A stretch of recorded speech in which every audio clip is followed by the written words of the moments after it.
दोस्तों नमस्ते। क्या गौरी भिड़े की जान को सबसे बड़ा खतरा है? क्या गौरी भिड़े के साथ भी वैसे ही होने की संभावना है जो मनसुख हिरेन के साथ हुआ था? क्या गौरी भिड़े के साथ ऐसा कुछ बर्ताव महाराष्ट्र में हो सकता है कि उसकी जान को खतरा होगा? सबसे पहले तो हमें गौरी भिड़े कौन है यह समझ लेना चाहिए। मैं सुशील कुलकर्णी, आप देख रहे हैं एनालाइजर न्यूज हिंदी। और मैं जिस गौरी भिड़े की बात कर रहा हूं एक मुंबई की रहवासी है। बृहन मुंबई महानगर पालिका क्षेत्र में तो नहीं रहती है, बाहर रहती है, लेकिन मुंबई में ही रहती है। सारी ठाणे, पनवेल, रायगढ़, नवी मुंबई, मुंबई के एरिया को आजकल मुंबई ही कहा जाता है। इसलिए गौरी भिड़े मुंबई में रहने वाली एक व्यक्ति है, एक स्त्री है। गौरी भिड़े ने एक कोर्ट में PIL दाखिल की है और जिसमें दावा किया है कि उद्धव ठाकरे के प्रबोधन कंपनी में, प्रबोधन प्रकाशन नामक कंपनी में ऐसा कुछ गड़बड़ है जिसकी फॉरेंसिक जांच होनी चाहिए, जिनके आर्थिक व्यवहारों को एजेंसियों ने खंगालना चाहिए और सच बाहर निकालना चाहिए। जिस वक्त कोरोना की महामारी चल रही थी उसी दौरान सामना और मार्मिक जैसे न चलने वाले प्रकाशनों में करोड़ों रुपयों के ट्रांजैक्शंस हुए। आप सब जानते हैं सामना का सर्कुलेशन असल में क्या है, मार्मिक का सर्कुलेशन असल में क्या है। अभी ये दोनों प्रकाशन ऑडिट ब्यूरो ऑफ सर्कुलेशन से जुड़े हुए नहीं है, इसलिए उनकी असली खपत पता नहीं चलती है। जो बताएंगे वही सही माना जाता है, लेकिन दुनिया को सच मालूम होता है। करोड़ों रुपयों का फायदा जिसका कोरोना काल में हो जाता है, ऐसे क्या व्यवहार हुए जिसमें प्रबोधन प्रकाशन नामक कंपनी को बहुत बड़ा फायदा हुआ। यही बात गौरी भिड़े नामक महिला ने उठाई है और इसी के ऊपर अब जांच के आदेश भी मुंबई उच्च न्यायालय ने दे दिए हैं। इसी बात पर बहुत सारे लोग खफा है, गुस्सा है, और यह गुस्सा किसी भी वक्त गौरी भिड़े के ऊपर निकल सकता है। मैं एक बात आपको बता दूं, मैं यूं ही ये दावा कर रहा हूं, उठा और लगा बोलने, ऐसे नहीं है। पहले मैं आपको वो ट्वीट दिखाता हूं जो बीजेपी के MLA नीतेश राणे ने किया है। नीतेश राणे का यह दावा है कि गौरी भिड़े की सुरक्षा का प्रबंध होना चाहिए क्योंकि गौरी भिड़े का भी मनसुख हिरेन हो सकता है। क्या मनसुख हिरेन जैसा बर्ताव गौरी भिड़े के साथ होगा? नारायण राणे के पुत्र नीतेश राणे, मतलब केंद्रीय मंत्री के पुत्र नीतेश राणे खुद यह दावा कर रहे हैं, तो डर तो लगता ही है। लगता है कि कुछ होने वाला है क्योंकि इनकी फितरत ही ऐसी है। इसी तरह का बर्ताव ये करते आए हैं। जब भी कभी कोई व्यक्ति ठाकरे परिवार के ऊपर बात करती है तो उसके ऊपर ऐसी कार्रवाई हुई है, ऐसा कुछ हुआ है कि बेचारों को बहुत सारा संघर्ष करना पड़ा है। कंगना रनावत का संघर्ष आप जानते हैं, अर्णव गोस्वामी का संघर्ष आप जानते हैं, नारायण राणे के साथ क्या हुआ हम जानते हैं। न जाने कितने लोग हैं जिन्होंने उद्धव ठाकरे से पंगा लिया और उनको क्या क्या भुगतना पड़ा।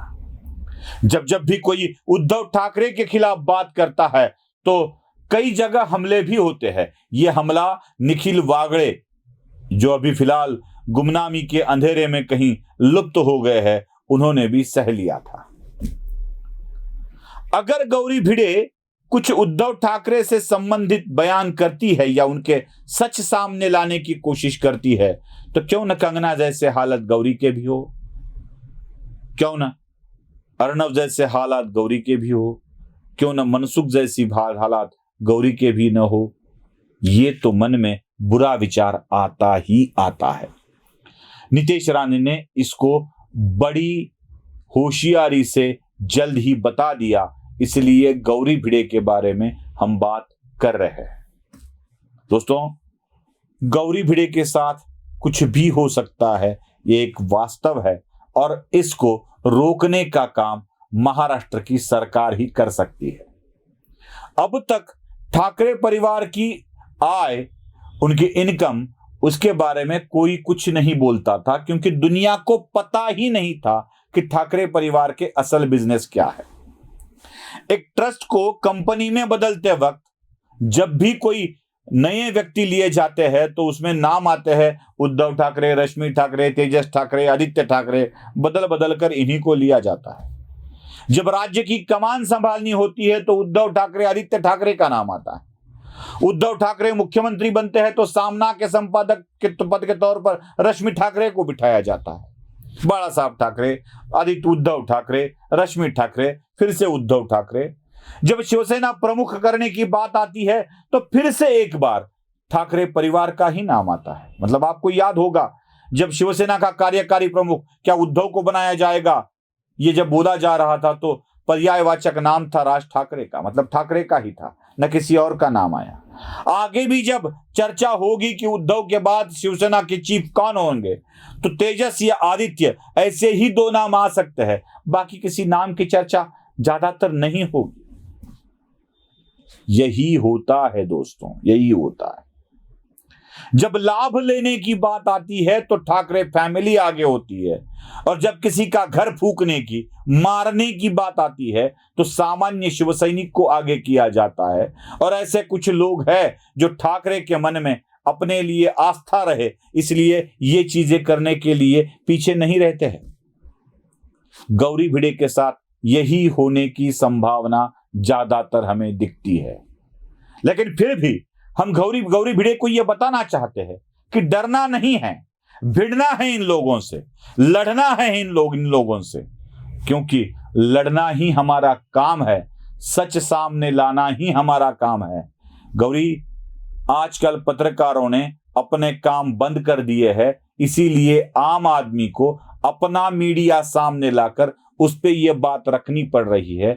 शायद समाज अपने ही मीडिया पर यह रख रहा है, इसीलिए सोशल मीडिया का काम बहुत बड़ा और अहम हो चुका है। इस कार्य में हम भी आपके साथ है।